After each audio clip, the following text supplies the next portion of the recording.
Hello, everyone, and thank you very much for joining today's stream.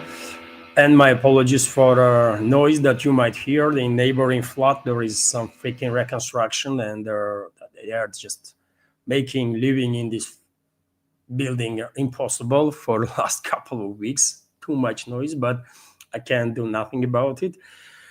So yes, it is 19th of December, 11 o'clock in the morning, Moscow time, and as always, I have prepared quite a number of news on some major developments, and hopefully you will find news segment informative and useful. It's a Friday, of course, and I hope you'll have a great day and a wonderful upcoming weekend. And before I start, dear friends, just about 10 minutes ago, member of our community, Terry, donated through PayPal, and I just want to express gratitude towards this support and attention. Thank you very much, Terry, for your generous support this morning, for your donation. Truly appreciate your support. Thank you. And yes, it is a Friday, and well, we have a lot of news to unpack today. Russian President Vladimir Putin will have, of course, traditional Q&A season when he's usually answering dozens and dozens of questions from all over Russia.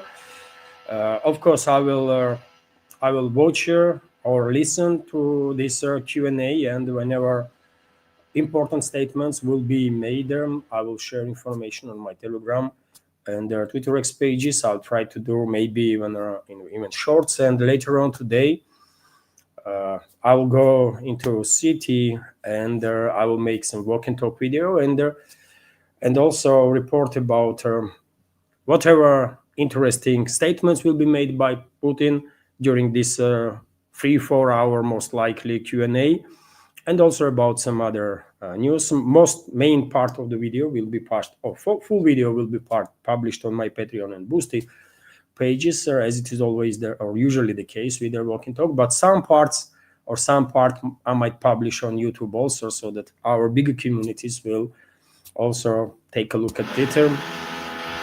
It's just too freaking noisy, man. Too freaking noisy.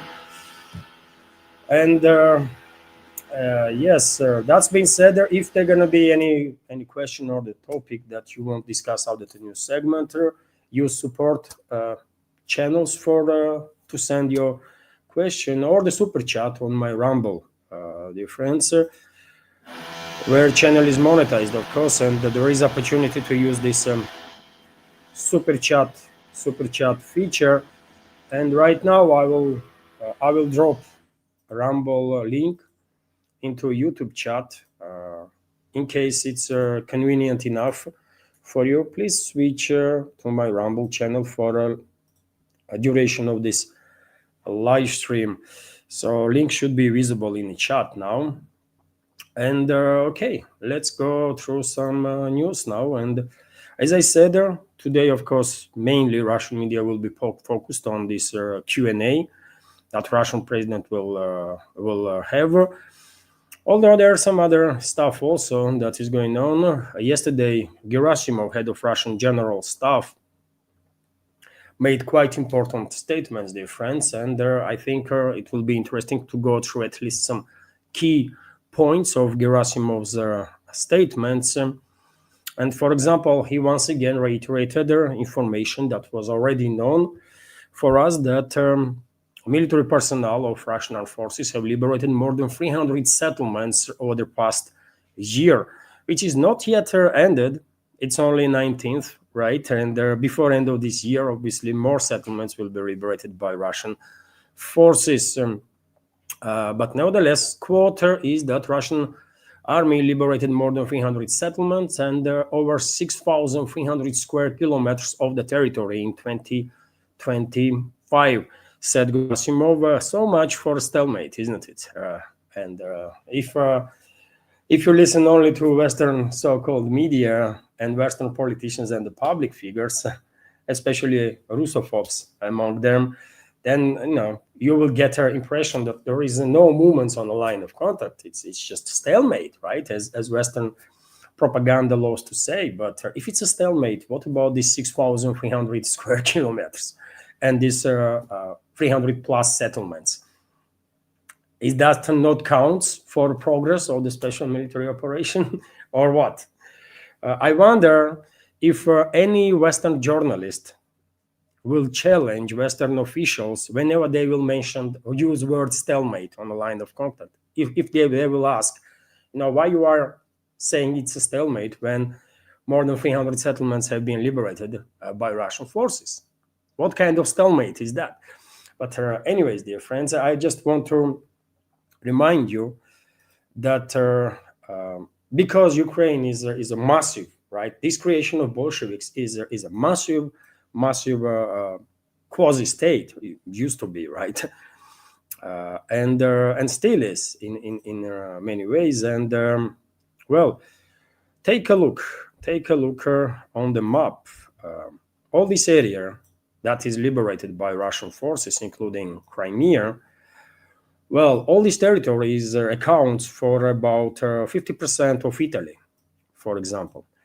This territory that is under Russian control is more than Hungary, whole of Hungary, by the way, and Slovakia combined, right? And I guess you can add Austria also, or Czech Republic, and still Russian forces, territory that is liberated by Russian forces will be bigger, right, in square kilometers. But somehow Western propaganda is still pushing this freaking narrative that it's a stalemate and Russia is not achieving success on the battlefield. Can you imagine if France, as I said, sometime in the past, can you imagine if France sent its troops into Italy and in, let's say, 3-4 years' time, establish control over half of Italy, right? And if Italian government was saying, you know what, it's a stalemate, nothing is happening, and nothing to see there. Half of your country is under control of French troops, and you are saying nothing to see here? I mean, seriously, right? But yet again, many people, by the way, worldwide, they're including in the Western world, especially in the Western world, probably will struggle to pinpoint Ukraine on the political map, right? So obviously, those many people have no freaking idea how big this creation of Bolsheviks was. In the Soviet Union, it was a third republic by territory after Russia and the Kazakhstan, which is also huge, by the way, right? Kazakhstan is almost the size of entire Europe. So it's big, right? Anyways, some nuances here, that Western elites and Western media loves to ignore, right? But let's continue with statements of Gerasimov.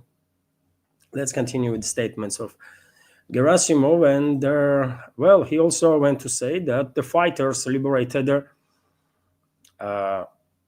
units of the SAND group of forces liberated 81 settlements, including the major cities like Dzerzhinsk and Krasnoarmeysk, as well as about half of Dmitrov. And of course, Krasnoarmeysk is Pokrovsk. It has two names, by the way. It is Krasnoarmeysk, obviously, that's a Russian name. But this city, also known as Pokrovsk, was liberated relatively recently. Dmitrov is a neighboring city of Mirnograd, which is not yet fully liberated, but maybe before end of this year, Russian troops will finalize a clearing operation in Mirnograd or Dmitrov also. Most likely, that's exactly what is going to happen. And when it comes to Dzerzhinsk, it's it is confusing. These 2-3 names on the settlement. Dzerzhinsk is what? Chisovyar? Could be. I'm not quite sure, but anyways, Chisovyar was also liberated, obviously, relatively recently. During the liberation of Krasnoarmeysk, assault groups penetrated residential areas deep within the enemy lines, cutting through and blocking enemy formations at strong points. During the final stage of liberation, over 900 buildings were taken under control simultaneously in several districts within the 24 hours, Gerasimov said. He also went to mention that since the beginning of their year, their enemy has lost more than 225,000 militants. That's a key, I guess, because earlier defense minister stated, or maybe this is just in area of operation of Center group of forces, because earlier Belousov, defense minister, stated that in 2025 Kiev regime lost about 500,000 troops. So most likely this is in a center group, in the area of operation of center group of forces. Also, Kiev regime in this direction lost 242 tanks, over 2,200 combat armored vehicles, 46 MLRS systems, and about 3,600 guns and mortars in this section of the front. Yes, that's how it is. A southern group of forces. Militaries continue the liberation of Konstantinovka. More than 50% of the city's territory is controlled by Russian troops for now, and this is important. That was exactly yesterday, I said that according to a number of sources, Russian troops already controlled about 50% of Konstantinovka, and later on yesterday, Gerasimov actually made this statement and confirmed this preliminary information that yes, about 50% of their city, more than 50% actually, is controlled by Russian forces. This year, this southern group of forces also established control over the Seversk and Chisov Yar. So, okay, Dzerzhinsk is not the Chisov Yar then. Then which city is what? Dzerzhinsk. Even for me, it is confusing, by the way. These two free freaking names, and when dozens of settlements have similar names, it is quite confusing. Anyways, military personnel of the North group of forces establish control over their 18 settlements this year.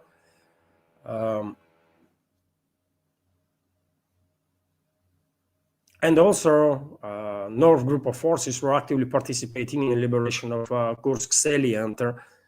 The fighters completed the liberation of Volchansk and 9 other settlements in the Kharkov region. Assault units continue to expand the security zone. Western group of forces conducting street battles in the city of Krasny Liman and continue to destroy their blocked Ukrainian armed forces formations on the banks of Oskol River in the Kupiansk area that is. And Kupiansk itself, by the way, despite all the claims by pro-Ukrainian and Ukrainian propaganda means, on numerous occasions, Russian high-ranking officials, including military leadership, made a statement that Kupiansk is under Russian control, under full Russian control. There might be some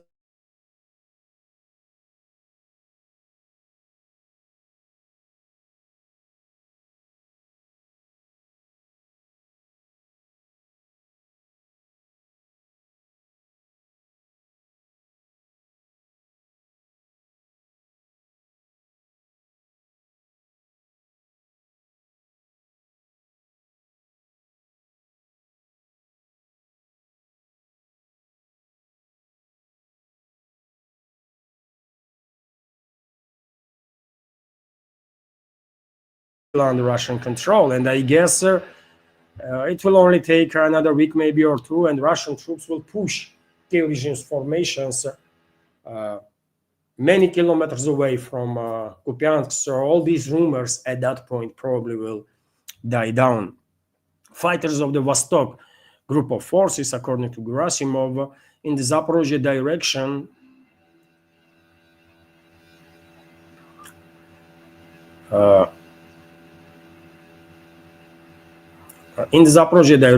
Vostok, which is east, by the way, if we translate her, east group of forces, since their liberation of Ugledar last October, has been conducting offensive operations virtually without a pause and maintaining high rate of advances. This year, approximately 2,000 square kilometers of territory and 89 populated areas came under control of the Russian forces in this direction. Currently, fighting is underway to liberate their large settlement of Gulyai Polye, which is, of course, the most eastern part of Zaporozhye sector and their major stronghold of the Kiev regime.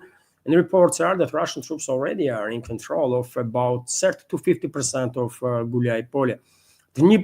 About the Dnipro group of forces, head of Russian General Staff Gerasimov stated that militaries of this group liberated 7 settlements and reached the city of Orekhov, which is a central part of Zaporozhye sector.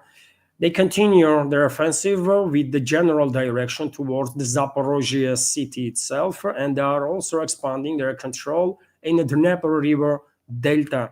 The group fully ensures the security of the Zaporozhye nuclear power plant. And there are some other statements from Gerasimov. The West is not abandoning its goal of inflicting strategical defeat on Russia. This is a longer-term challenge to the country's interests. NATO is maintaining their scale and the intensity of its training near Russia's borders and is increasing the speed of its reinforcement troop deployments. The EU is considering prolonging the fighting in order to exhaust Russia and restructure the alliance. Over the past 4 years, the volume of foreign financing for Ukraine has exceeded $550 billion. Over $500 billion in last 4 years were spent by NATO, by Western countries to fight, to prolong this proxy war against Russia, of which more than 220 billion is for military spendings, for military equipment and so on. Meanwhile, desertion from the Ukrainian armed forces is becoming widespread. Up to 30,000 people leave their place of service without permission every month. 30,000 desertions, up to 30,000 desertions every month, which clearly undermines this forceful mobilization process of the Kyiv regime, because according to even Ukrainian or pro-Ukrainian propaganda, all Kyiv regime is managing with this forceful mobilization and the kidnappings of the people from the streets and in many cases from their own homes. All they're managing to do is to throw into tranches 10, 15, sometimes 20,000 people, right? And I guess at the first opportunity, those very people are either surrendering or running away. And that's why this level of desertions is this high, man, right?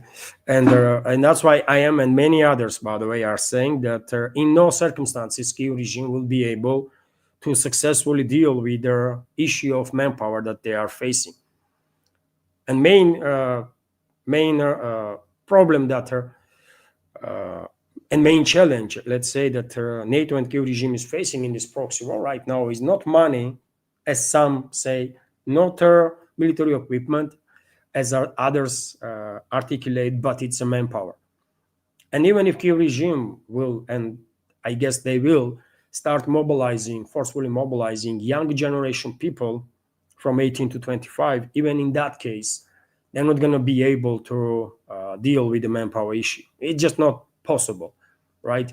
Those young people will run even faster than old people that are running from their positions in tens of thousands every month. And that's why I'm saying that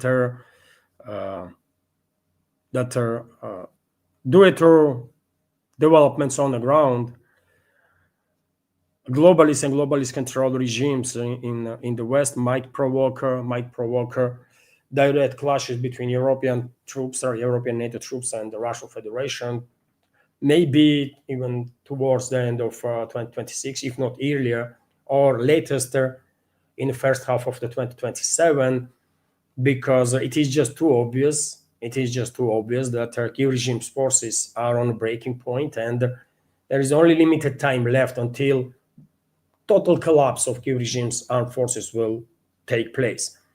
And if globalists are that keen to continue this confrontation with Russia, then they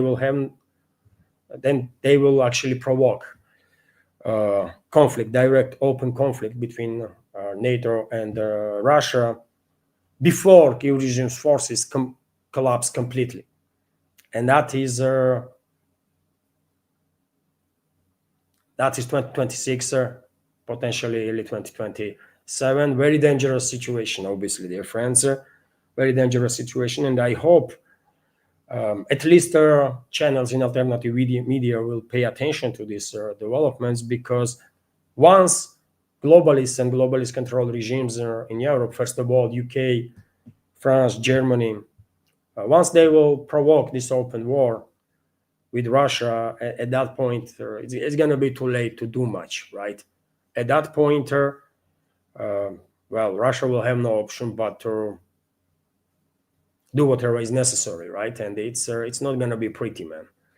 A Russian president just recently, a couple of weeks ago, said that if European leaders will dare to actually attack Russia, to actually go ahead with their open war with Russia, open confrontation, then that conflict, that war, not going to be similar to what is going on and in zone of special military operation. And very shortly, there might be no one left from the leadership of the Western countries that will be engaged in a war with Russia, with whom Russia might hold some talks about capitulation of those Western countries. And this is on my memory, this is most strongest warnings to the Western elites that Russian president ever issued. Maybe I'm forgetting some other statements of his, but this was a very strong warning, by the way. Something that everyone should pay attention to, right? Let's continue with some other statements of Gerasimov.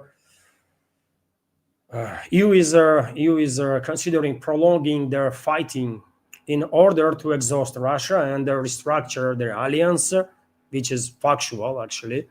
Over the past 4 years, the volume of foreign finance, I already said that. At the same time, the number of mobilized people in the Kyiv controlled territory decreased from 28 to 14,000 people per month. This was said by Gerasimov while he was commenting on this high number of desertions of up to 30,000. So some interesting information here from Gerasimov, of course. And I'm quite sure today Russian president will also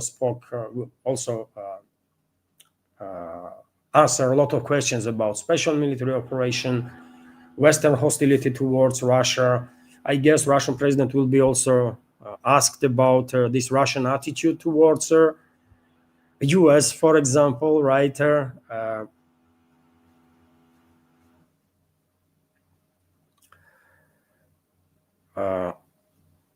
Alexander G is commenting that YouTube censorship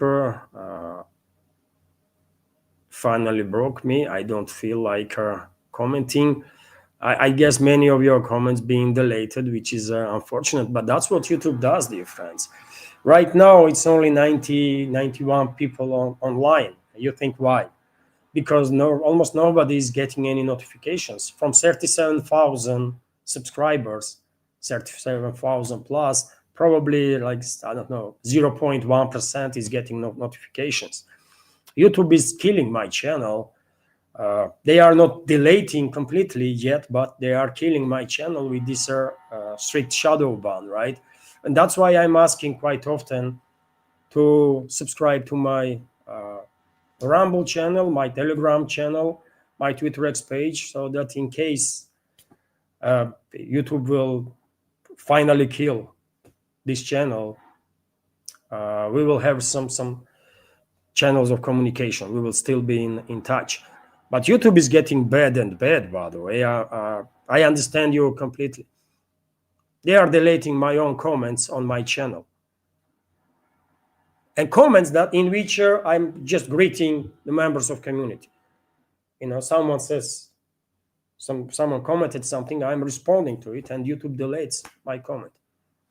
What the hell, man? That's what YouTube does, man.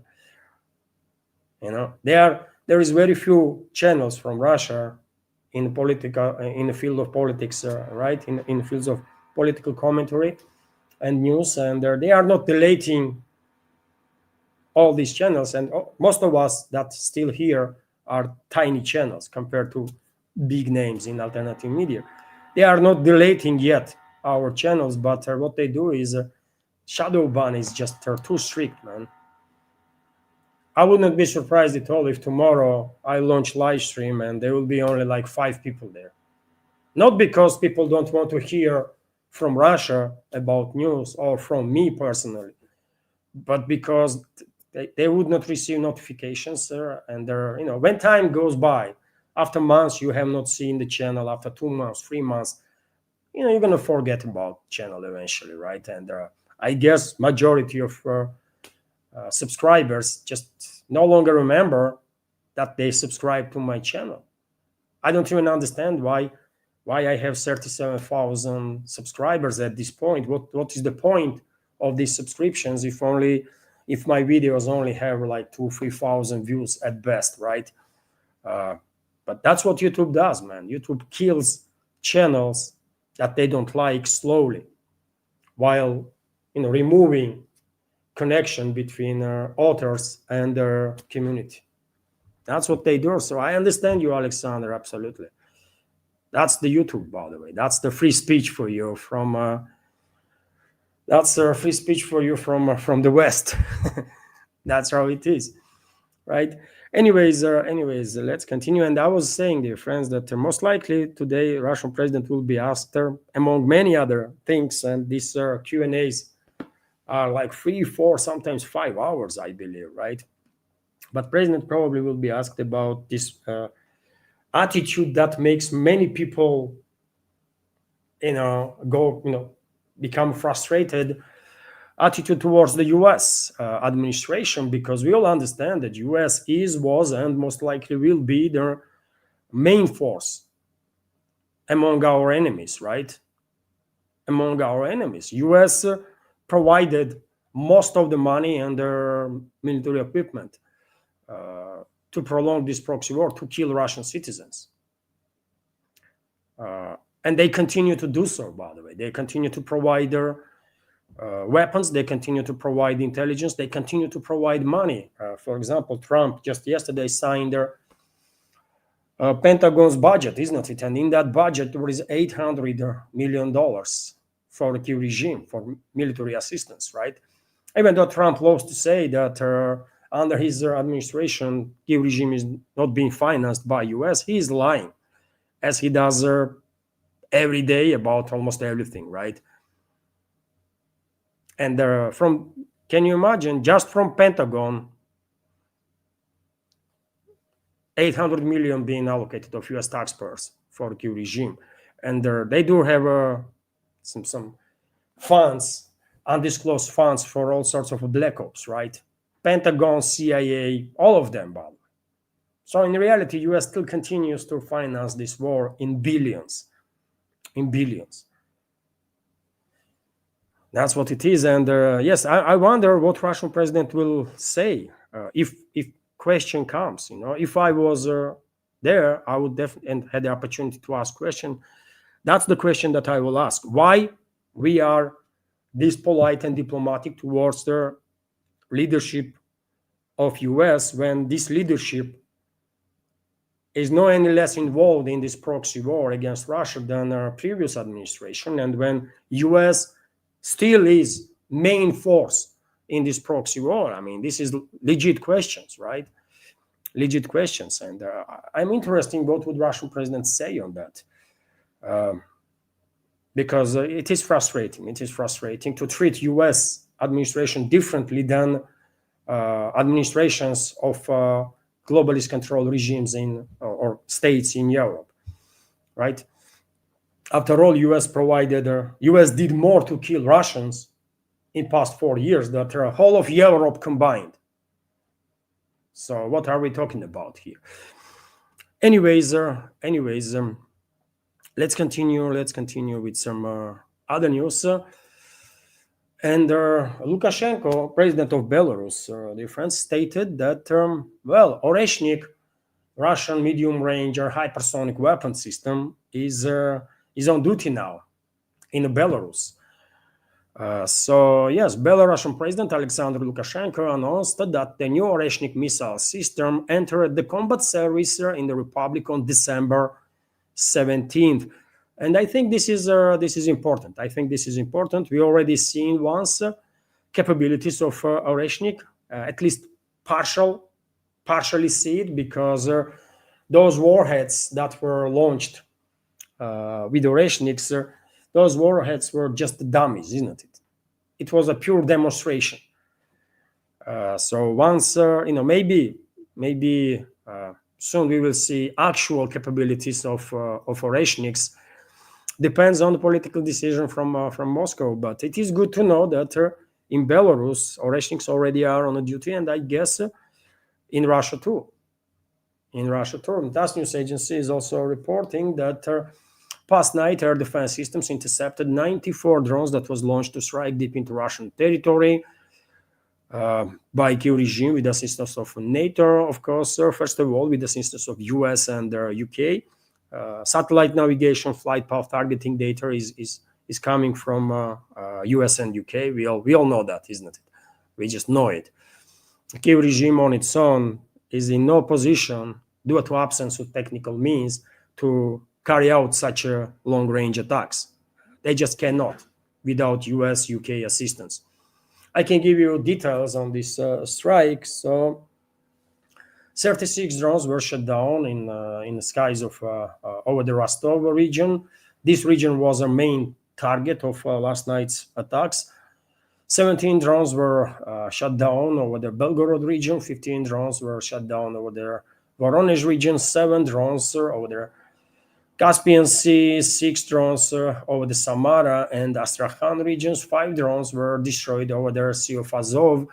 And 1 drone was shut down over the Kursk region. And well, as I said many times before, dear friends, whenever there is reports about drones, hostile drones have been intercepted in either northern regions of the Russian Federation or the most southern eastern, I always think that when it comes to northern regions, it's a Baltic republics that are used as a launch point. Estonia, most likely, potentially Finland. Whenever there is attacks on St. Petersburg or Leningrad region, most likely these attacks are from Baltics, not from Kiev-controlled territory. And whenever there is attacks, by the way, either in the Caspian Sea or Astrakhan region, right, which is also on the Caspian part, right, or on southern eastern regions of the Russia Far East that are neighboring Kazakhstan, for example, I always say that most likely Kazakhstani territory is used for these attacks. And according to the Defense Minister's report, 7 drones were intercepted over the Caspian Sea, right? Where is the news itself?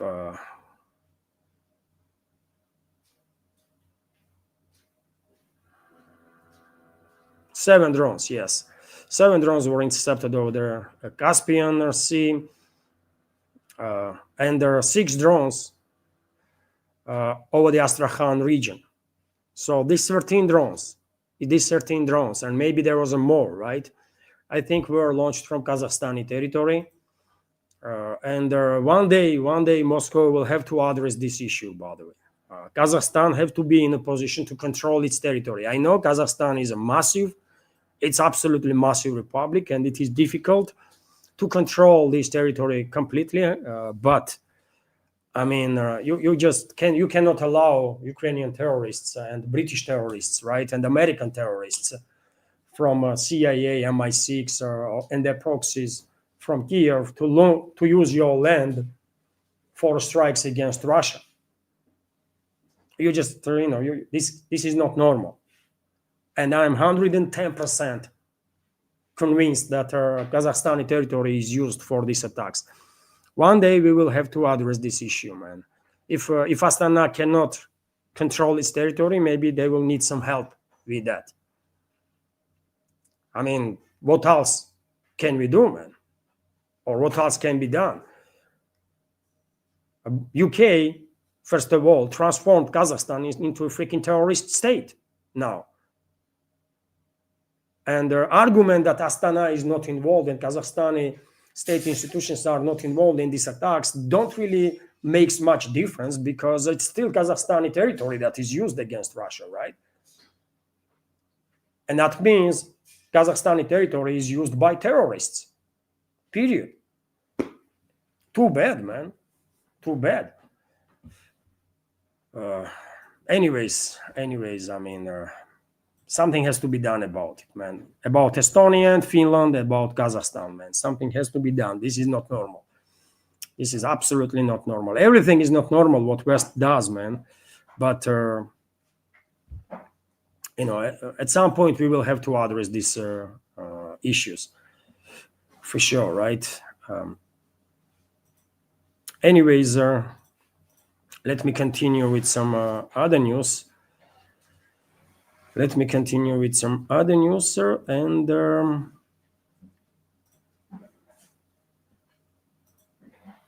well, earlier, you know, dear friends, I reported that according to rumors that are circulating on internet, Kyiv regime is allegedly planning to launch a major counteroffensive towards Pokrovsk before end of this year. And to do so, they are massing troops not far away from Pokrovsk, some 40 kilometers away from Pokrovsk westwards, and allegedly troops from Chernigov and Sumy regions were directed or redeployed to participate in these attacks. Yet again, because this information is become public, first of all, on Kyiv-controlled territory, I think this might be the deception, right? And redeployment of Kyiv regime's troops from Sumy region, from Chernigov region, might be used for further intensification of the attacks on Kupiansk, for example, or other directions.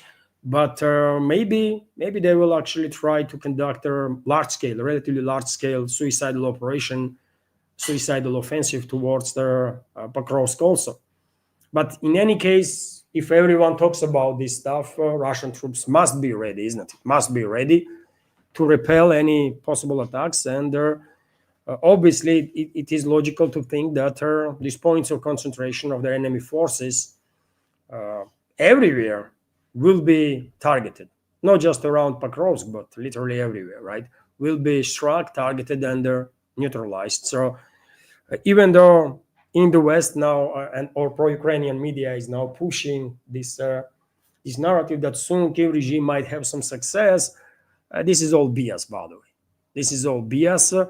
In no circumstances, Kyiv regime and its NATO backers will be able to achieve any success anywhere on the battlefield. Any significant success, I'm talking about.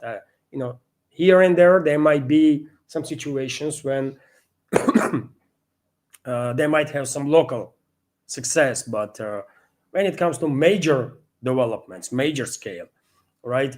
In those circumstances, Kyiv regime will be able to regain initiative or to achieve any success whatsoever.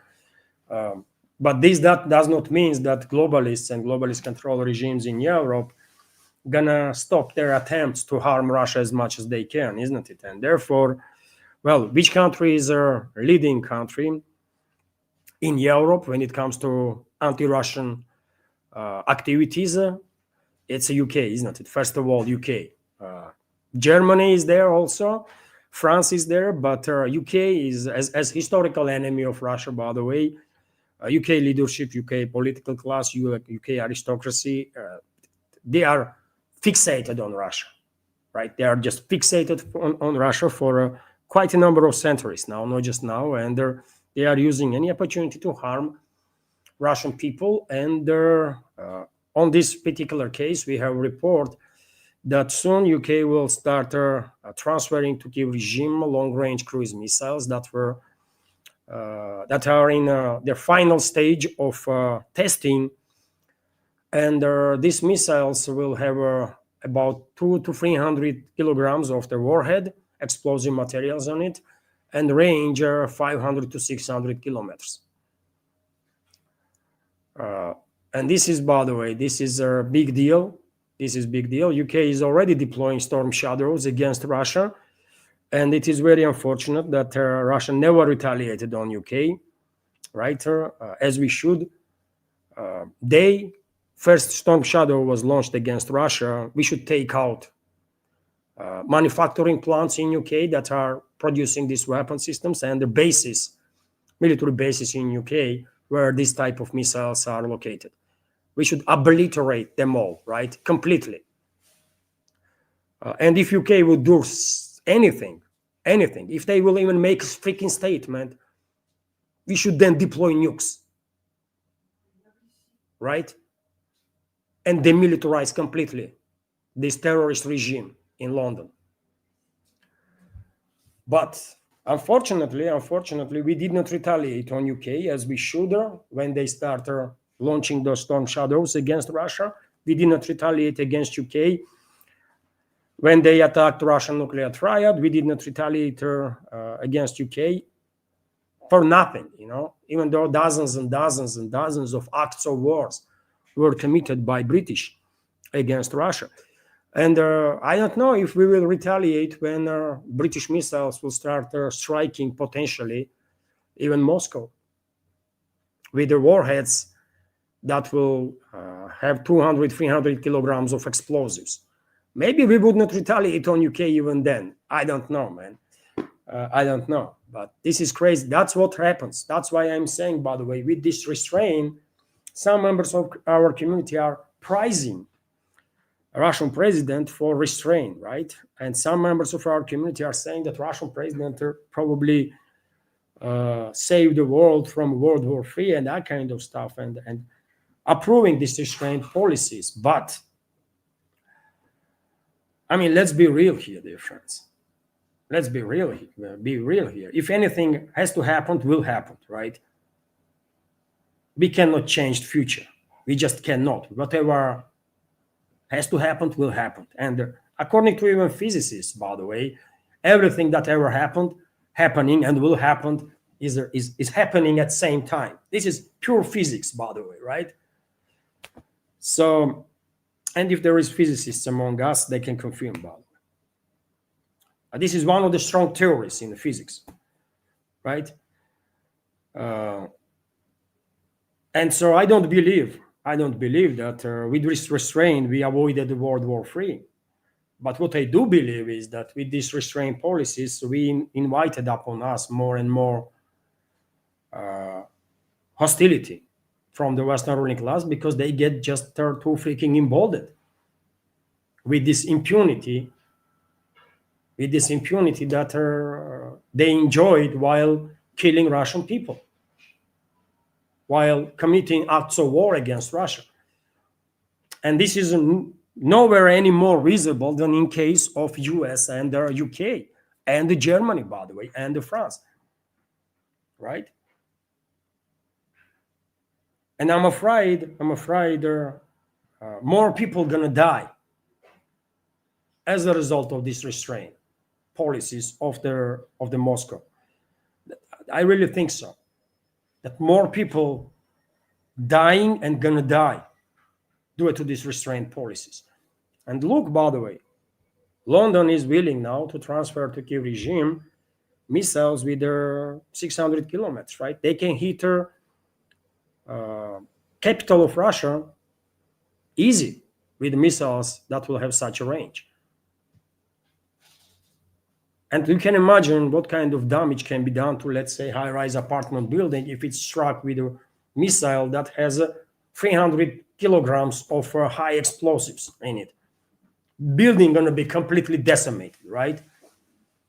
How many people gonna die in that building? You tell me.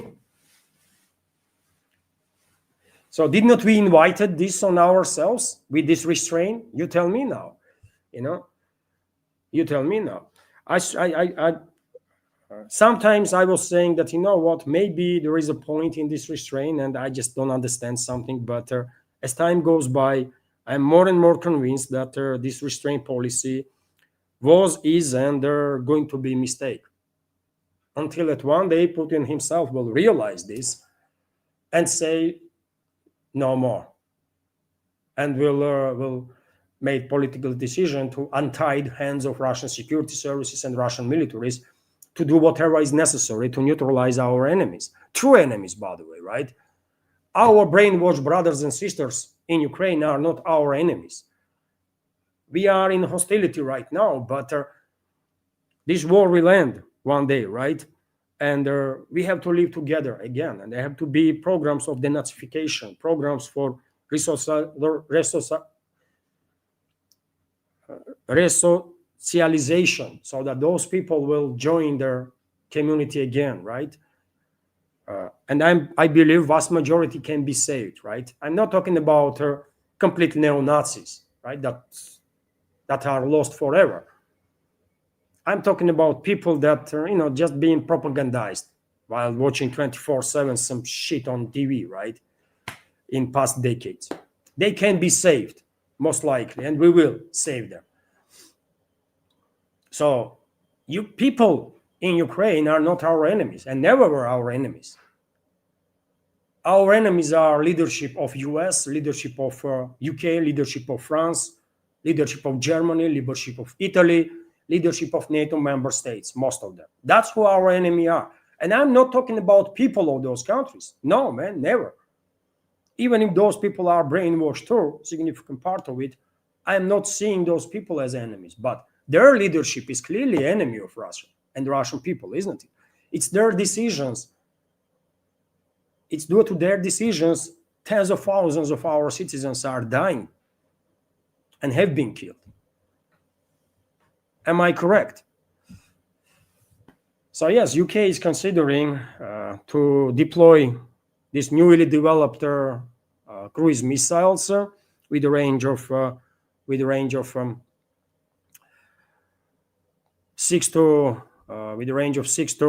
to 600 kilometers. That will have warheads with their 200 to 300 kilograms of explosives.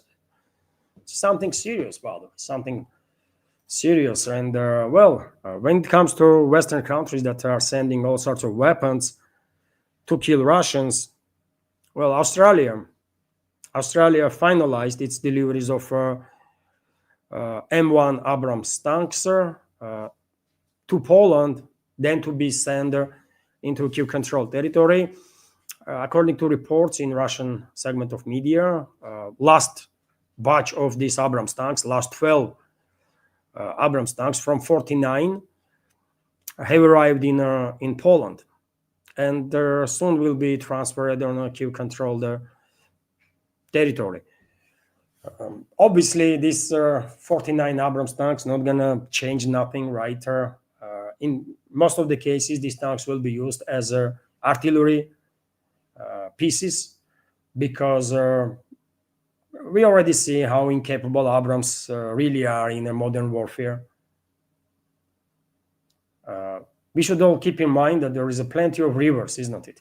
Plenty of rivers all over their Kiev-controlled territory, and there are small and big rivers. When it's a big river, there is a bridge that can withstand even 10 Abrams tanks simultaneously. But when it's a small river and there's a small bridge somewhere in some village, by the way, those bridges cannot withstand their Abrams tanks moving on top of it, right? And that's one of the reasons why these Western countries did not deploy thousands of their tanks. US could deploy hundreds at least, right? Hundreds of Abrams tanks. But they send their 30, right? And they see how these tanks are useful, how useful they are. And they realize that these tanks are only, in best case of scenario, can be used as freaking artillery pieces, because they are just too freaking heavy. They are too freaking heavy, right? Those tanks.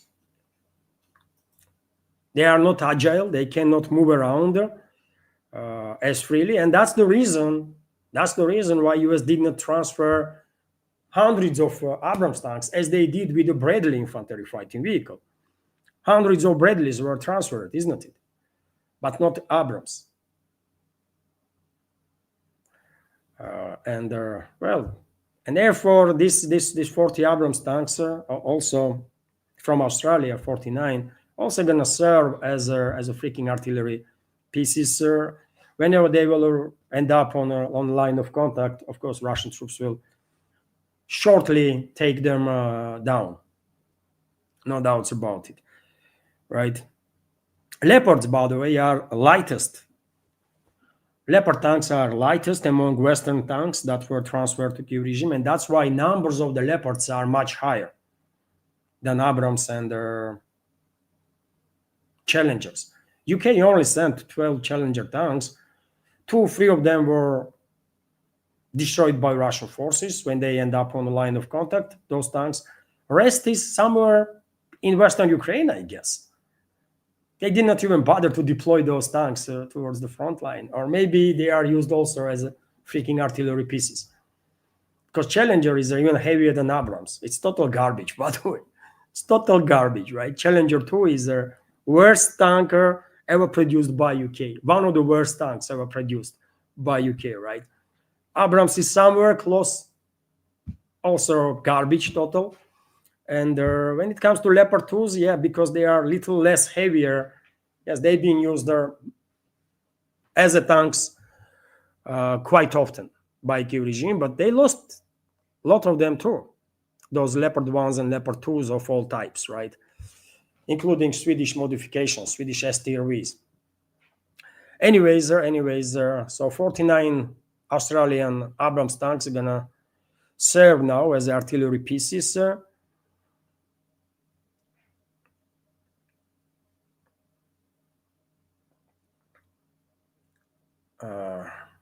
Yes, 49 tanks are gonna serve as a freaking artillery pieces now, and hopefully Russian troops will take them out shortly. What else do I have bookmarked, dear friends? Let me check here. Well, of course, one of the major topics for today is that, UK and EU, and as you know, UK is no longer part of EU, so I'm saying separately, UK and the EU basically decided that they're gonna send another 90 billion euros to Kiev regime to prolong this war for another 2 years at least, right? These 19 billion euros are for 2026, 2027. Formally, this is a Brussels decision, but obviously, main force among globalists, London, did play a key role this decision to be made. Let's have no doubts about it, by the way. London is calling the shots in Brussels, 100%, right? Because British aristocracy, British ruling class, right? This generational ruling class in UK is a major force among the globalists, right? So they decided to give a 90 billion euro loan to Kiev regime for next 2 years, guaranteed by EU's budget. They were hoping that they're gonna finalize stealing of the Russian frozen assets, and they will use those assets as a guarantees, as a collateral for this loan. But number of countries did whatever they could not to be part of this crime, right? And Brussels and London failed to use frozen Russian assets officially as a collateral. So Brussels did not have much option but to use EU's budget for it, right? That means, well, this is your money, Europeans, right? This is your money.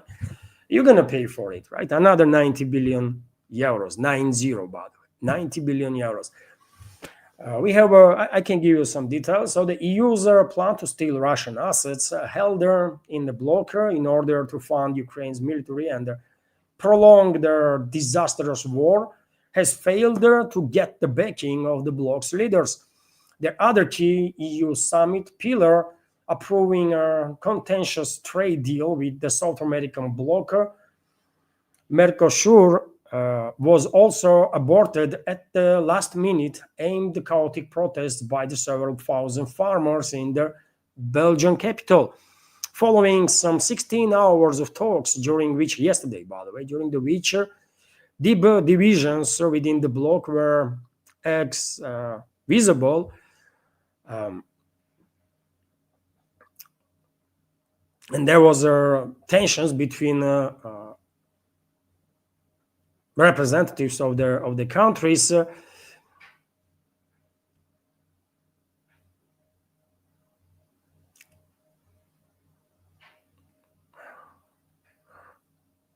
I mean, I'm reading on RT, by the way, and this is shit, man. What kind of English are they using? I don't know. They pushed basically these countries and their protests push Ursula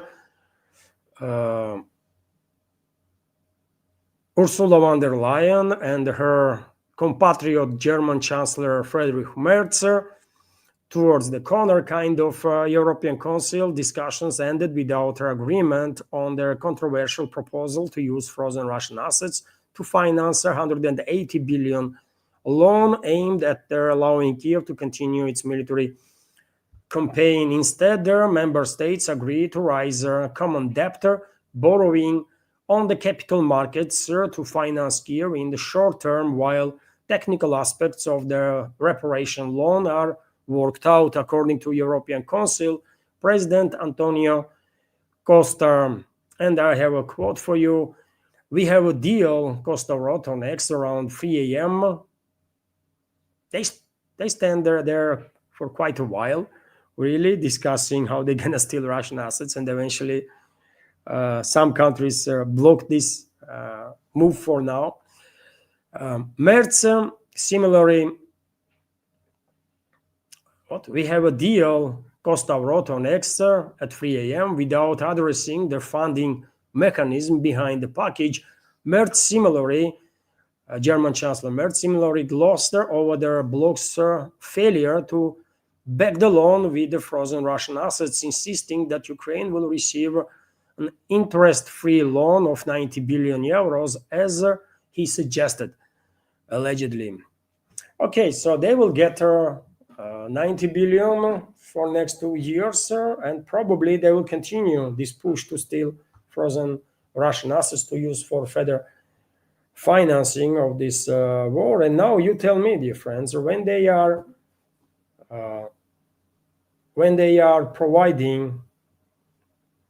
allocating 90 more billions euros for this proxy war, do they actually think about the escalation? You know, when this last round of these talks around peace deal started, I said straight away, this is deception, isn't it? I said straight away, this is a farce, by the way. This is deception, right? And wasn't I correct? Wasn't I correct that this is actually farce and deception? Because party that want peace does not allocate 90 more billions while promising 90 more to prolong the war, correct? So they were never about peace, man. Those people that are in charge of the Western world, they are not about peace. They are about war, right? And all they want with all these talks about a peace deal and this and that is to lure Russia into useless talks, right? And then to force Moscow's hands to agree on a freaking Minsk-free, basically, right? On some temporary measures. And if I understand that this was a deception from the beginning, by the way, right? Then, I mean, there can be no chances that Kremlin does not understand, man. They understand too in the Kremlin. They have to. They have to, by the way, right? So hopefully there are going to be no freaking Minsk freeze, and there are going to be no temporary solutions. We don't need that. We just don't need that, right? And it is also interesting that Hungary, Czech Republic, by the way, which has a new government now, a government that is not as keen, a new prime minister, I believe, that is not that keen to decimate Czech economy for Ukraine as previous government was, right? And so Hungary, Czech Republic, and Slovakia have legally refused to finance Kiev. So these countries say, you know what, you do you, promised Kyiv regime 90 billion, 100 billion, 200 billion. We don't give a damn about it. We are not participating in this shit. We're not going to pay a single penny, right? And we are telling you this right now. That's what Prague, by the way, Budapest and Bratislava said, that they're not going to pay shit for Ukraine. And good for them. Good for them, by the way, because this 90 billion that was already promised and potentially another 90 billion that EU, Brussels will borrow on top of that, you think who's going to pay for it, man? It's their taxpayers' money of EU countries, right? It's taxpayers' money. Western propaganda, of course, will try to come up with all sorts of BS stories, and they will tell people that, oh, don't worry, by the way, don't worry, you're not going to feel that. It's no big deal, but in reality, it is a big deal, man. All European countries are struggling, literally all of them. All European countries are struggling. All European economies are struggling. Standard of living is declining across the board in Europe, right? And same time, governments of these countries that are controlled by globalists, by London, basically, Anglo-Saxon elites, first and foremost, they are allocating dozens of billions of dollars to prolonged proxy war. How crazy is that? It's insane. So good for Hungary, Czech Republic, and Slovakia, that they're not going to participate in this stuff, right? Anyways, yesterday, dear friends, number of channels here in Russia, big channels, confirmed that soon, potentially before end of this week, and that is like tomorrow maybe, or tomorrow or day after, there might be a meeting between aide of Russian President Dmitriev and U.S. American side, special envoy of U.S. President Witkoff and his son-in-law Kushner. Meeting might take place in Miami, Florida, a state of the U.S. And reports are that simultaneously they're going to be a delegation from Ukraine, from Kyiv regime there. And speculations began, by the way, that, well, maybe a Russian delegation and the delegation of Kyiv regime will also have a meeting between each other and have a dialogue. I don't think it's reasonable for Dmitriev to have a talk with representatives of Kyiv regime. I don't think he will have a meeting with them, but probably he will have a meeting with Witkoff. And main reason, according to reports that I see in Russian segment of internet, by the way, Dmitriev will try to understand where Washington stands after all these so-called negotiations that U.S. delegation was engaged with the Kyiv regime whole past week, and also with European leadership. Because as Peskov, press spokesman of the Russian president, said a couple of days ago, Moscow did not receive no notifications, nothing from American side in regards to peace plan or whatever they call it, right? So, yes, Dmitriev probably will have a meeting. It's not going to go anywhere, by the way. It's a useless stuff, waste of time. And as I said many times before, man, idea that this drives Dmitriev is a good idea. I believe Dmitriev thinks that there is no objective reasons for Russia and US to be hostiles, right? And this is true. There is no objective reasons why we have to be hostile towards each other, why Moscow and Washington cannot de-escalate and cooperate in at least certain fields. But what Dmitriev is misunderstands, as far as I can tell, is that, and he is a businessman, by the way, right? He's from business field. Politics, geopolitics is not really his stuff, his cup of tea, right? I spent all my life in the journalism, and when I see stuff, I instinctively understand what the hell is going on there, right? That's what happens when you spend 30 years in certain field, by the way, or more. You just know straight away what's going on, right? In most of the cases. And when it comes to US administration, initially, even I had some hopes, right? Even I had some hopes that maybe Trump is actually America first. Maybe his administration gonna operate on the principles of America first. But as time went by, I realized that no, man, this is all nonsense, right? This is all just freaking BS. Trump is controlled by very same forces than our previous administration and the previous administration and the previous administration, right?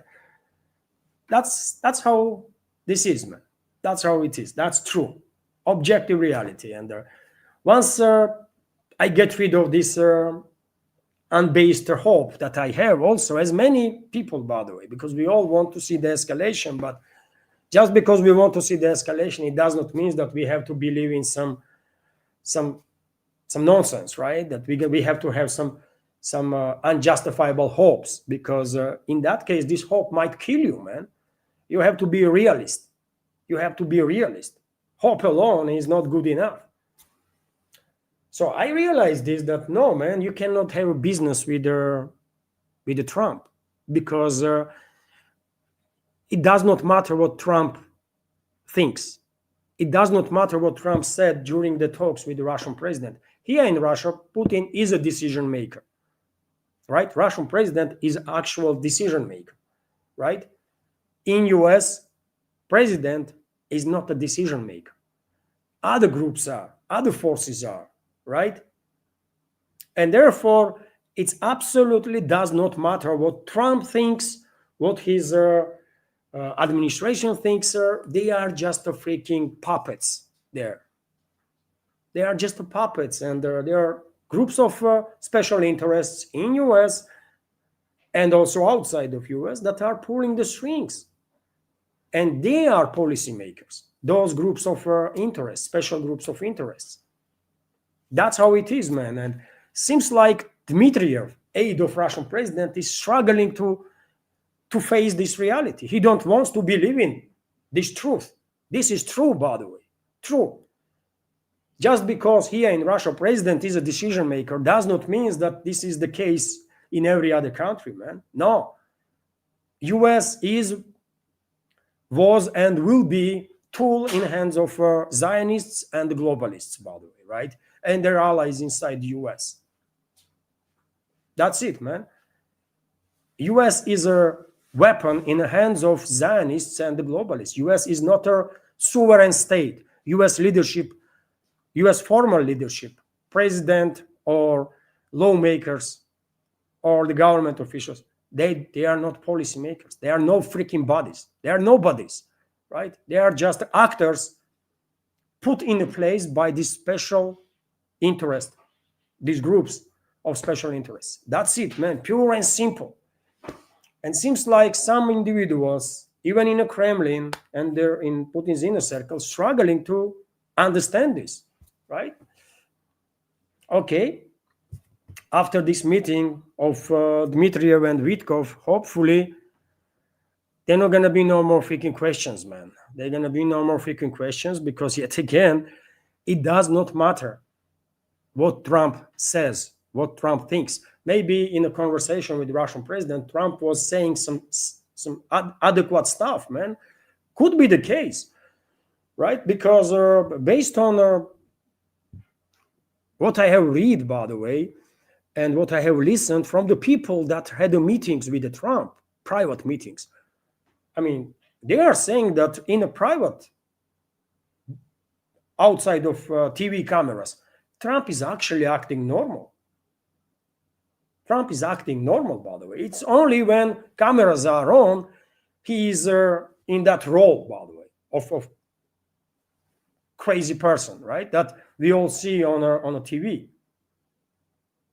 But in private, he can hold he's kind of, he can be adequate, right? And I can believe that during the talks with Russian president, he was, reacting adequately on certain things that Russian president was saying. Maybe he was agreeing even, right? That yes, let's do this. I mean, great idea. Okay, I can understand this. But who cares, man? Trump is a not decision maker. It does not matter what he told the Russian president or what he promised the Russian president. He is not a decision maker. Other groups are, other people are, right? And we all have to understand this, man. Otherwise, our judgment always be mistaken.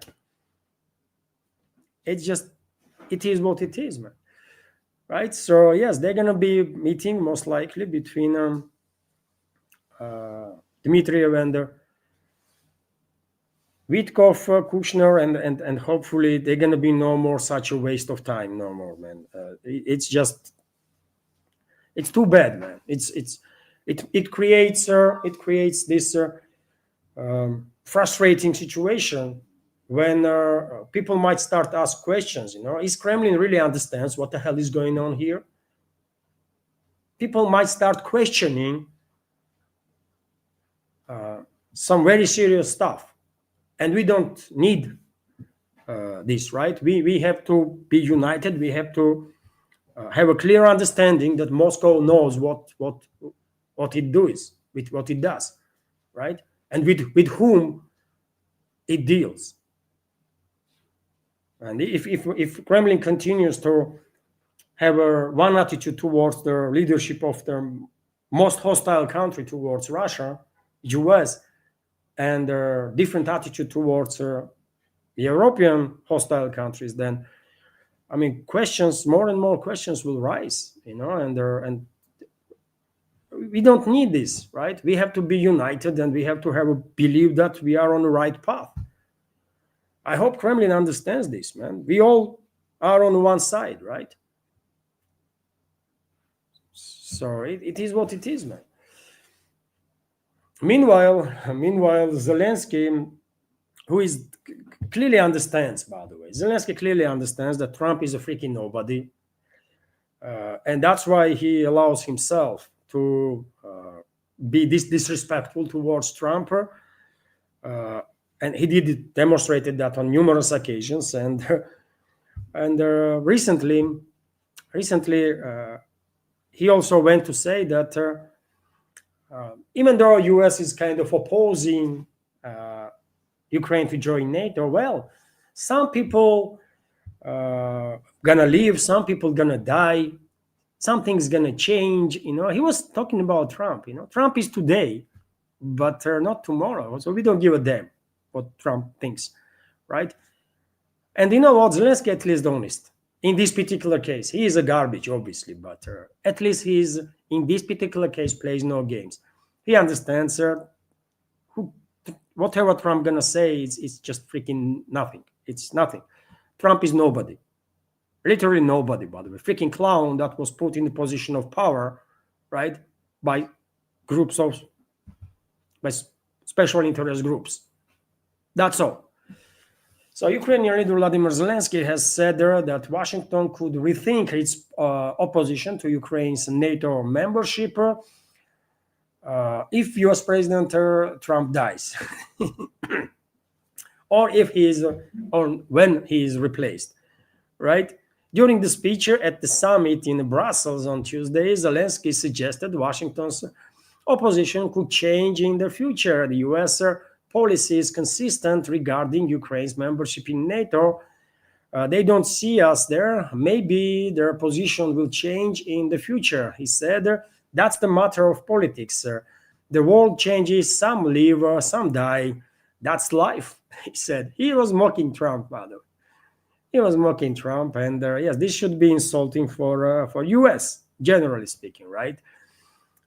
Because, yeah, I mean, who the hell is Trump, man? Freaking nobody. Even Zelensky can mock a US president with impunity. Zelensky, that is a freaking puppet of globalists and the neocons, right? It is what it is, man. It's insane. And well, all Trump said, by the way, maybe in response, maybe it just coincidence, but what he says is that Kyiv regime should fast track its decision-making process in regards to deal, peace deal. Otherwise, Moscow may not no longer be on the board. Right? Trump, for whatever reason, Trump believes that Moscow is on board with his 28-point peace plan, which is not true, by the way, right? All the Russian side says that Moscow can work with this document or whatever that 28-point garbage was, right? All Moscow said, just because they wanted to demonstrate like open door policy, is that Moscow can work with this, right? And that's it. Moscow never said that we agree on this plan. No. But Trump, for whatever reason, believes, and yet again, who cares what he believes, man? But he responded to Zelensky that better give a fast-track decision-making process, otherwise Moscow may no longer be on a board with their peace plan, or Moscow's position might change. And yet again, how Moscow going to change position which Moscow never had? Russia is not on the board with this 28 or 20 or whatever number is there, so-called peace plan. And I think her absence of clear statements from Russian leadership allows this kind of speculations to take place. When some think that even Trump, formerly president of US, thinks that, well, because Moscow did not say nothing, well, they are on the board, right? That's their take on the matter. Anyways, I said from the beginning, this is all taking fast, by the way. That will go nowhere. And I said there is only two scenarios how this conflict is going to end. In both cases, Western ruling class is going to capitulate, right? One scenario is that, in 2026 or 2027, Western ruling class is going to launch open war against Russia, right? We can call it next phase of escalation or anything we want. But one scenario that I see plausible is that they will launch open war with Russia. Moscow will retaliate with such force and scale that soon after Western ruling class will capitulate on the Russian terms, obviously. That's the one scenario, how this conflict is going to end there. And the second scenario is that, this conflict, this proxy war that West is waging against Russia will drag on for another year or two. And eventually, when Russian troops will reach borders of the Western Ukraine, Western ruling class will no longer have any options left to agree that, they lost this war and they will capitulate then. This is just two scenarios. In both cases, there's going to be no more Ukraine on the political map. After this conflict will end, there will be no Ukraine on the political map left. Earlier, like 2 years ago, 3 years ago, I was saying, even a year ago, I believe I was saying that maybe Kiev and surrounding couple of regions will maintain quasi-statehood on the political map, exclusively in a Russian sphere of influence. But that was a year ago, 2 years ago. Now, after 4 years of this bloody war that West is waging against Russia, I don't think it is reasonable to allow this creation of Bolsheviks, Ukraine, to exist in any shape or form on the political map. So therefore, there's going to be no more Ukraine, by the way, on the political map. Russian troops will reach borders of the Western Ukraine one way or another, and at that point, at least active phase of the hostilities will end.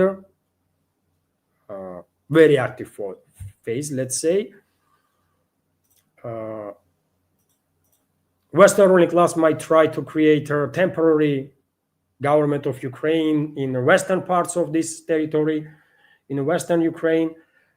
They might play this game for a year or two, but eventually Poland, Hungary, and Romania are going to make claims on the parts of Western Ukraine. So therefore, as I said, there's going to be no Ukraine on the political map.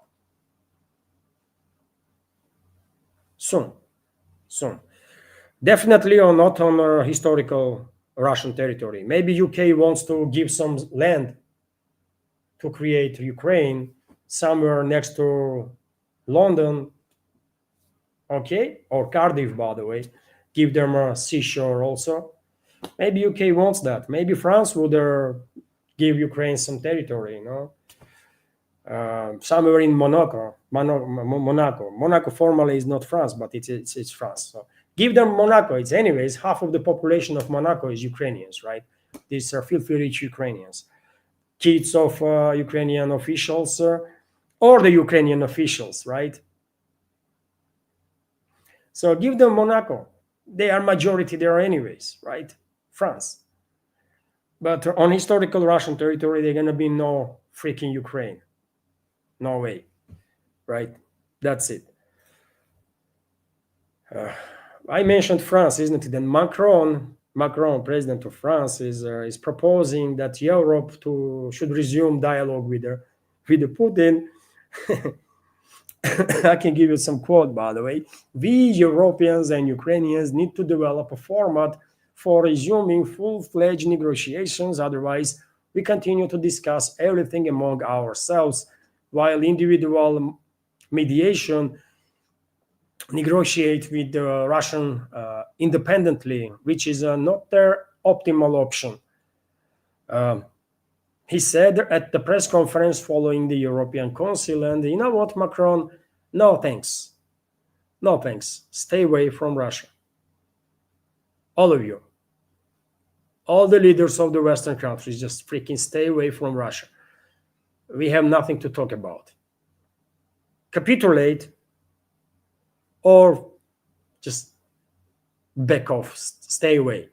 That's it, man. There is nothing to talk about. We have nothing to talk about with freaking nobodies, man. And these so-called leaders of their Western countries are freaking nobodies, right? Who is true decision makers? Give us the names of true decision makers. Are they Rothschilds, Rockefellers, Morgans, DuPonts? Who the fuck is making actual decisions in the West? British royal family, British aristocracy? Give us a freaking names and let them then openly send their representative and said that, okay, we no longer play games. Stammer is our bitch. He's nobody, right? Okay, we will send you Lord this and Lord that. Maybe British king will come to Moscow, kneel, and then we will see. That's it, man. Otherwise, just go kill yourself. That's it, man. These filthy nobodies, man. Macron. These filthy fucking nobodies, want to talk, really? Russian Foreign Ministry once again stated, and you can see my attitude, isn't it, by the way? I don't even hate those garbage elements. I despise them. I despise Western so-called elites, man. I don't see them as decent human beings, and I'm quite sure vast majority of people do the same and have the same attitude. They are filthiest freaking creatures on this planet, right? Filthiest freaking creatures on this planet, man. This scum of humanity, that's what they are, man. All of them. First of all, Western ruling class, true ruling class of the West. No, I'm not talking about these freaking puppets alone. Trump, Macron, Merz, Stammer, and all this garbage, man. I'm talking about, first of all, real decision makers, whoever they are, right? They are filthy fucking rubbish. That's it, man. And it is time, everyone, to talk the truth, man. We have to say truth, right? Right? We are pretending that, well, Europe's are democracies and or Western world, and these people, I mean, Macron is representative of French people. Seriously, Macron is a representative of fucking Rothschilds, man. He is a representative of Rothschilds. Period, man. He is never represented no French people anywhere. What are we talking about, man? Right? And fuck the Rothschilds, man. Those dirty fucking bitches, man. Right? Holy moly, man. Anyways, a couple of more news. Russian Foreign Ministry stated that their deployment of NATO troops in Ukraine is absolutely unacceptable. We hear this a million times, by the way, but Every now and then, Russian officials are asked and they have to respond. Lately, after Berlin summit of enemies of Russia, they come up with this demand in their ultimatum that once they will force Moscow to agree on peace or ceasefire, they're going to deploy troops. Germany, France, UK, coalition of willing, first of all, and I guess number of Russian high-ranking officials, including foreign ministry representatives, find it necessary to say that no NATO troops, right? Just keep that in mind. You send your troops, and you will receive your troops in a freaking body box. Just keep that in mind. RIA Novosti is also reporting that Russian foreign ministry also stated that Moscow is ready to give her security guarantees, but those security guarantees going to include Russia too. If Russian interests are not included in any agreement that might be discussed, then Moscow is not interested. Everyone should understand that Russia is beating the crap out of collective West, right? 4 years straight. Russia is winning this proxy war that West started, right? And if ever any agreement will be reached, obviously Russian interests have to be key, right? Key point. It's a Russian interests, Russian security guarantees first, and then rest. Only like that. When Russian security guarantees have been acknowledged, Russian security concerns have been acknowledged by the West, and there are certain steps and agreements being formalized, then something can be signed, okay? But yet again, when you are dealing with the West, by the way, it is also an issue that today, let's say Stammer, Trump, Macron, Merz might sign up for some paper, right? Let's just have a thought experiment. They might sign up for some freaking paper and acknowledge Russian security concerns and this and that. And tomorrow in US going to be some other president, right? Kamala Harris, for example, become a president. In UK, local elites decided that, Stammer is no longer relevant. We use him as much as possible. Let's put in a position of power. And Boris Johnson again. These clowns served us well, so let's put them in a chair of prime minister again. So in France, by the way, let's bring her in France someone else. Macron is just too used, right? It's like used condom, by the way. How many times you're gonna use used condom? It's not practical, right? So Macron has to go. Same Germany. Let's put new people here and then change. Then they say, you know what? It was them, by the way, that agree on this shit with to provide any guarantees, security guarantees to Moscow or this or that or to peace. We are different now. We are new government. We don't give a damn about previous ones. And this is tradition. That's what Western countries do, man. Always, right? One government is not seeing itself to be obligated to honor agreements that was reached by previous government. And prime example of that was nuclear deal with Iran that Obama signed up for, right? And then Trump came in and destroyed this agreement. And eventually that led to 12-day war in which US participated directly. So you see what kind of issues we are facing? With whom we gonna sign any freaking documents, man? With whom we gonna sign any freaking documents? When our next iteration of this puppet regime is gonna say, oh, it's not us, man. We don't care. It was our previous government. So go talk to them. We're not gonna honor nothing here. You see what is going on?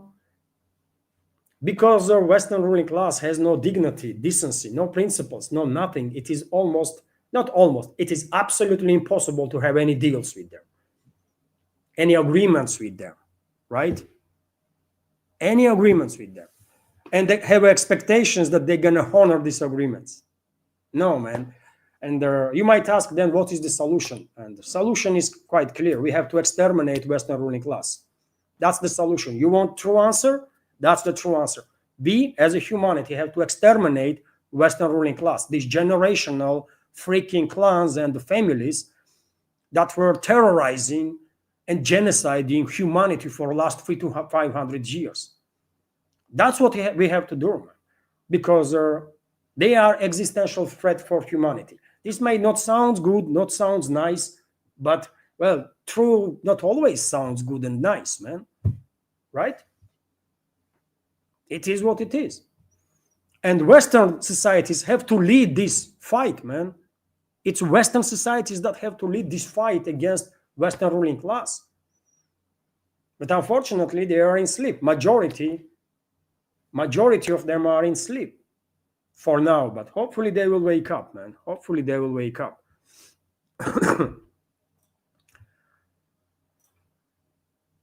Well, US targeted another two vessels, by the way, in the Pacifics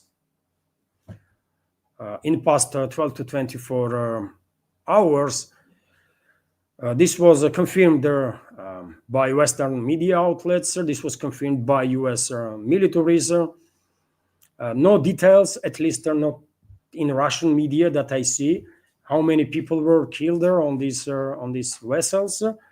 But yes, at this point, overall casualty numbers, overall death toll of those people that were killed on the boats are probably over 100, isn't it? And every time this kind of attack happens, Trump personally have to authorize it, right? Every time, every single time this kind of attack happens, Trump personally have to authorize it. And because there was no due process, by the way, because none of us know who was on those boats, man.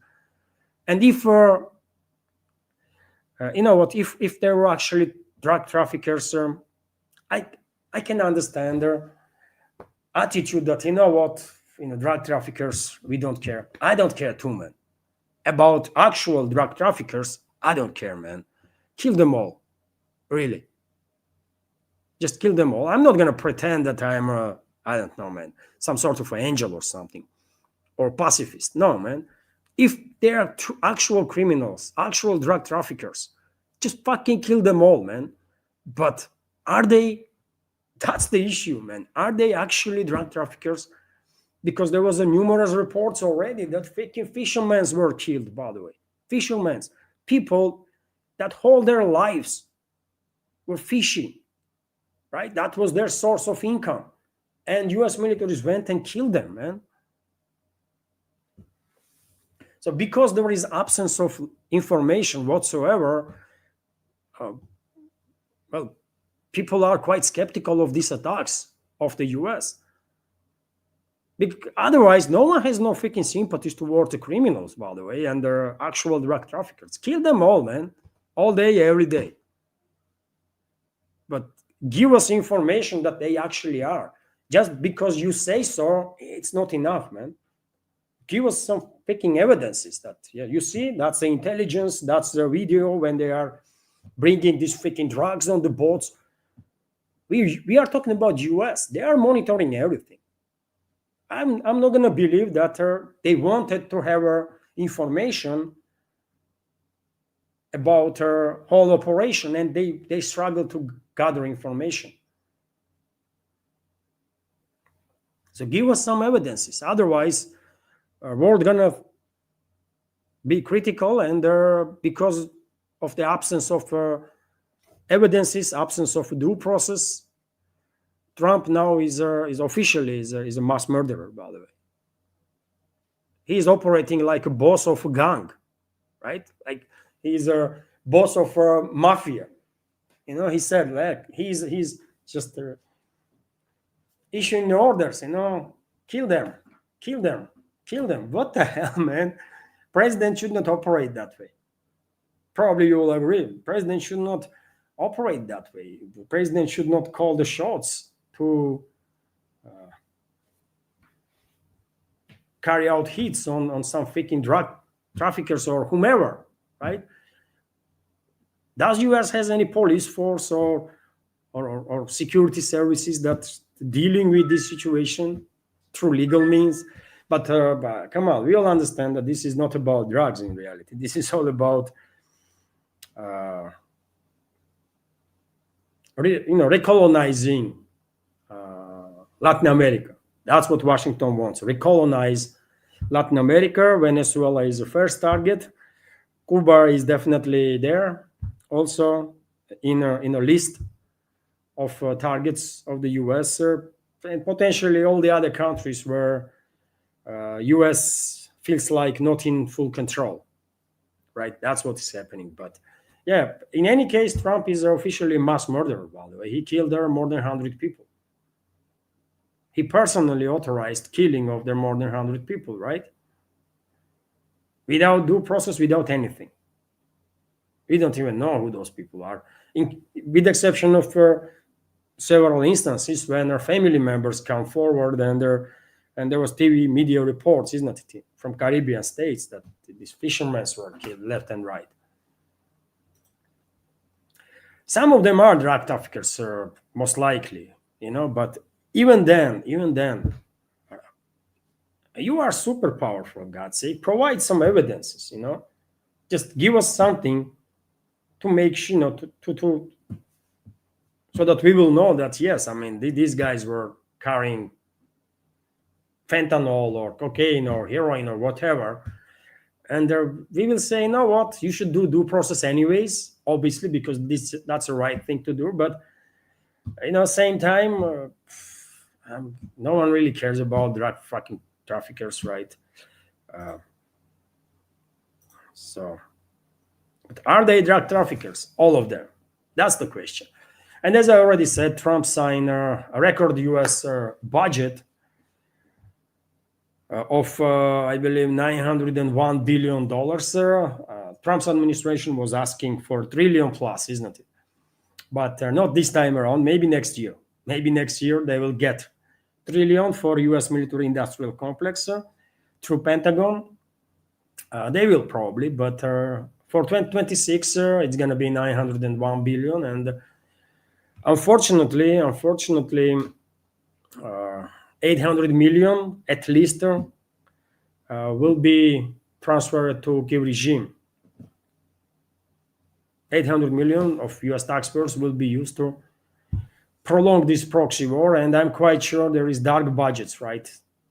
That through which dozens of billions of dollars are moved around, including to finance all sorts of proxy wars, including war against Russia. So this 800 million, just a tip of an iceberg, we'll understand that.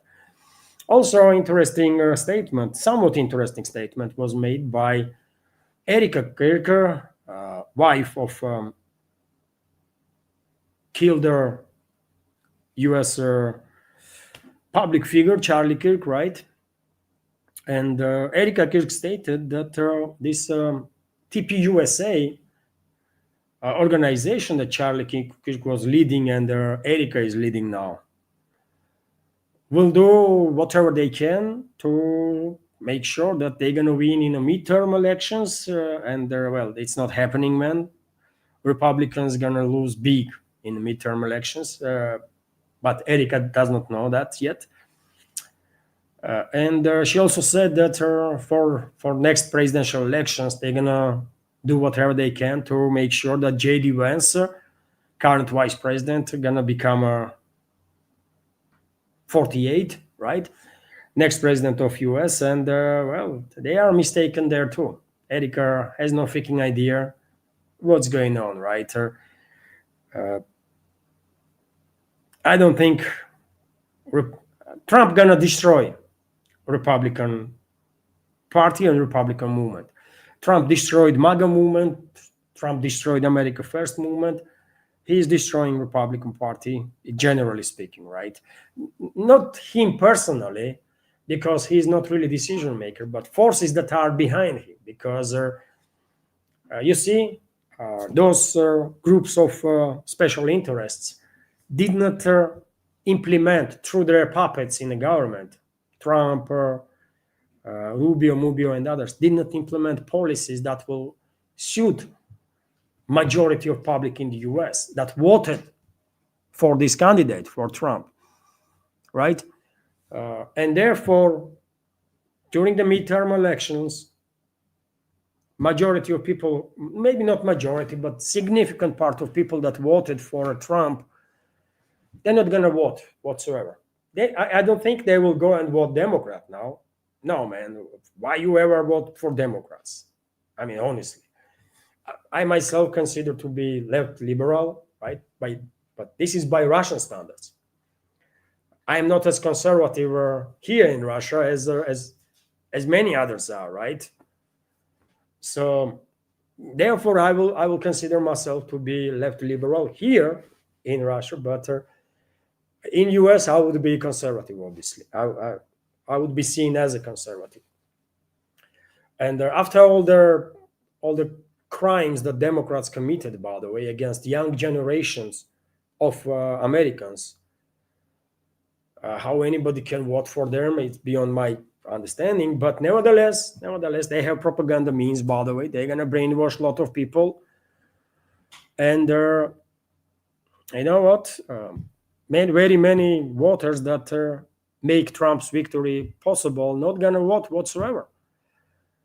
So therefore, midterm elections, Republicans going to lose Congress, quite sure about it. And during the next presidential elections, Republicans going to lose White House too. That's how it is, man. I don't think forces that are behind Trump, neocons and whomever, globalists and so on, I don't think they have any care about either America First or the Republican Party's existence. So they will use Trump's administration all the way, right? Even if that means that for next several presidential elections, Republican Party would not even be able to put up a fight, right? Because after all, Democrats are natural allies of the globalists, right? So they will prefer to work with the Democrats, of course.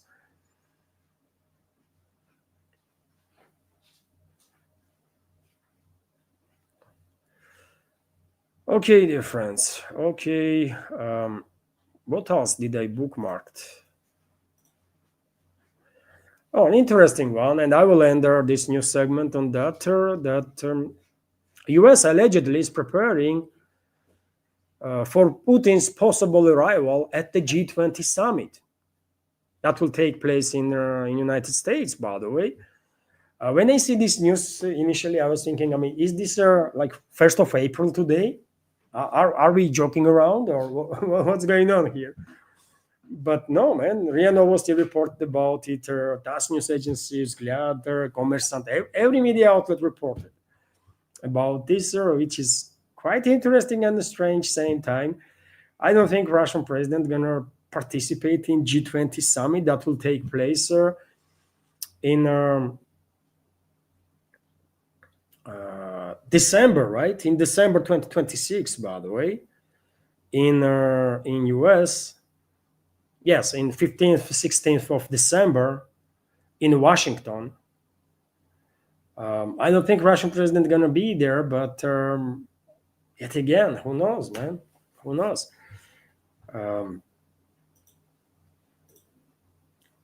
At least Russian leadership was quite clear that Moscow is interested in a G20 format, while Moscow has no interest in G7 or G8 format. And I don't know if somehow America First, but this is yet again cannot happen. But theoretically speaking, if somehow America First people will gain initiative in Washington, in the White House somehow, and if they will pull out US from this proxy war against Russia, actually, while cutting all the military, financial, intelligence assistance for to the globalists, in that case, yeah, Putin might participate in G20 summit in Washington, maybe yet again, but we will see. It's a long way, isn't it? It's a whole year before G20 summit will take place in US, and there are so many things will happen in next 12 months, isn't it? That might change everything, right? On a political, geopolitical, geoeconomical scale. So yeah, but nevertheless, that's what Russian media reported, that US allegedly is preparing to host Russian President Trump during G20 summit. Okay, by the way, was there... Oh, there was a super chat, dear friends, on Rumble from Blorp. Let me highlight this, if I may.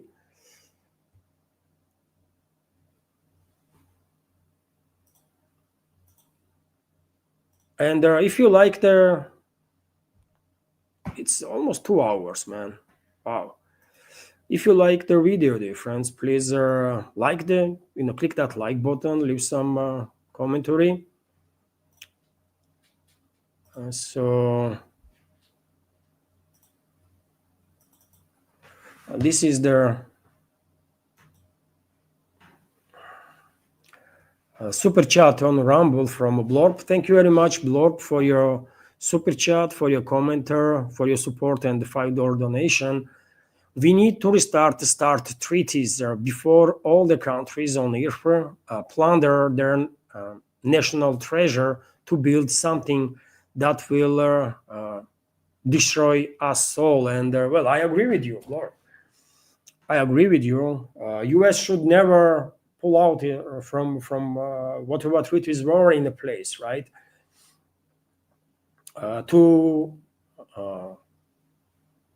reinforce basically non-proliferation treaty, right? To make sure that nuclear weapon technology is not going to spread around. But unfortunately, U.S. administration decided otherwise. They destroyed treaty after treaty after treaty after treaty, and the last treaty that is still in place is a New START treaty, isn't it? And that treaty will expire in 2026, isn't it? And the Russian side already proposed to extend, to prolong, basically, or to at least maintain moratorium and act based on that New START treaty until something new will be worked out between Moscow and Washington. But for now, Washington is quiet. For now, Washington did not respond to Russian side, which is, questionable move. But yet again, I mean, Moscow was and still is open, by the way, right, to have some treaties in place that will at least give us little more assurances that there are some safety features when it comes to nuclear weapons in place. But well, only so long Moscow can wait, isn't it, for Washington. I believe U.S. ruling class wants China to be part of a potential new treaty, and they try to influence China from Russian side, right? Washington was trying to force Moscow to kind of influence the China, but I don't think Moscow is in a position to influence Beijing's policies in regards to nuclear weapons. And Beijing is quite clear. Russia and US have thousands and thousands of nukes, right? So, and China has maybe 700 for now, might have 1,500 by 2030. So they don't consider themselves to be part of treaties that may be signed between Moscow and Washington, because they are not on the same level when it comes to nuclear capabilities. That's their argument about it. And they are saying once we will be on the same level, okay, we will join. But now, what is the point? What should we decrease, or what should we do? Right? You can decrease your number of your nuclear weapons, for example, right? You have now 5,000-6,000 each. You can take out like 3,000 nukes each, and you will still have like 5 times more than I do. So why should I participate in that? You see what Chinese logic is? Moscow, on the other hand, kind of playing this into this game, right? And Moscow said, well, if China gonna be part of it, then why France and UK not gonna be part of it, right? And so it's a process. It's a difficult process, difficult side. So there is also India and Pakistan, and they know what? If maybe all nuclear countries should be part of some treaties. It also makes sense, right? And they can be like bilateral treaties or multilateral treaties. But yet again, work needs to be done on that. Israel, why Israel is freaking nuclear state? At least they have to make it open, right? We know how many nukes US has, how many nukes we have.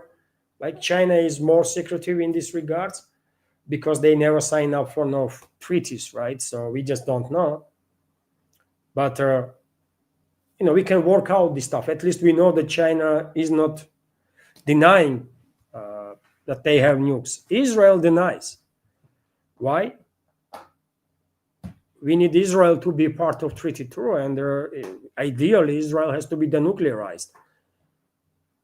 Absolutely. So I'm on the same page with you, Blorp. We definitely need some more treaties until we blow this planet up, and kill us all. And we are well capable of that, isn't it? And we are approaching point, by the way, with the rise of the economies worldwide. We are definitely approaching the situation when very many countries in this world will be in a position to actually build nukes, right? Give it another decade or two, and maybe dozen of countries will be technologically in a position to build the nukes.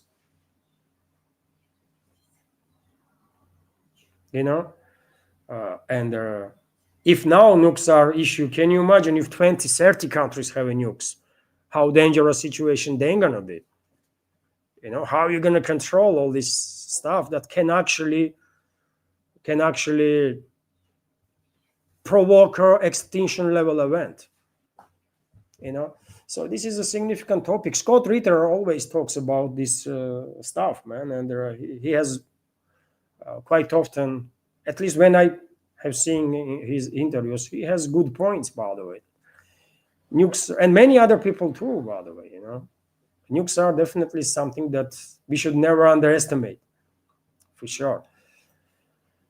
Thank you, Blob, once again. There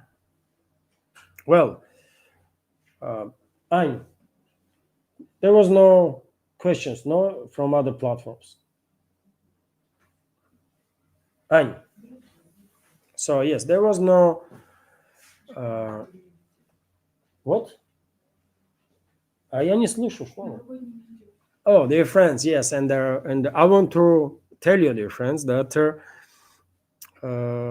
tomorrow I want to publish a video, not news video, not political video about New Year's installations that we filmed last year, right? And close to New Year, I want to publish another video about this year, all these installations and stuff, and hopefully you will like it. So yes, that's the little announcement. It's nice videos, by the way. Moscow is always wonderful. Let's be real here. Moscow is always wonderful. But during the New Year's seasons, of course, all these lightings and their installations is gorgeous. So there was right now, the friends, donation on a PayPal from Douglas. Peaceful New Year. Douglas commented. Thank you very much, Douglas, for your generous donation of $70. Thank you very much. I appreciate your support. Have a wonderful day, great upcoming weekend, and a happy new year, of course. Thank you very much. And thank you all, dear friends, for your attention, for your time. A wonderful day, great weekend. And during the day, dear friends, as I promised in the beginning, I'm going to, of course, monitor this speech, this Q&A of Russian president. And I will share interesting news on that on Telegram, Twitter X, and later on today, maybe I'll be able to make a walk and talk video for Patreon and Boosty, and I'll publish part of it on YouTube too. This is it for now. Have a wonderful day and take care. Bye.